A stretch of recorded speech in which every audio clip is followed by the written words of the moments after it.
የ5 ዓመቱን ሕፃን አይኑ እያየ እናቱን እሳት ውስጥ ከተቱበት። በአፄ ካሌብ ጊዜ ናግራን ወይም የዛሬዋ የመን ውስጥ አንድ አይሁዳዊ ንጉስ ክርስቲያኖችን እየጨፈጨፈ ይገላቸው ነበር። እናቲቱን ልጁ ፈርቶ እኔ አላምንም እንዲል እግዚአብሔር ያሳያችሁ። የ5 ዓመቱን ሕፃን አይኑ እያየ እናቱን እሳት ውስጥ ከተቱበት። ያንን ሕፃን ንጉሱ ቀረበና ምን አለው መሰላችሁ? የኔ ልጅ ጎሽ እንደ እናትህ እሳት እንዳይበላ ክርስቶስን ክጀዋለሁ በል፣ ላንተ ጥሩ ጥሩ ልብስ አሰፋልሃለሁ ገዛልሃለሁ አለው። ምን አደረገ ታውቃላችሁ? እንዳልታውቃላችሁ እባክህን አንተ ሰው ከእናቴ ጋር ወደ ክርስቶስ ሊሄድበት ልቀቀኝ አለው። የስንት ዓመት ልጅ ነው? የ5 ዓመት ልጅ ነው።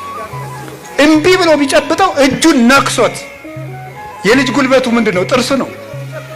የንጉሱን እጁን ነክሶ ሮጦ ሄዶ እናቱ የገባችበት እሳት ገባ። እንዲህ አድርገው ነው የታገሉት።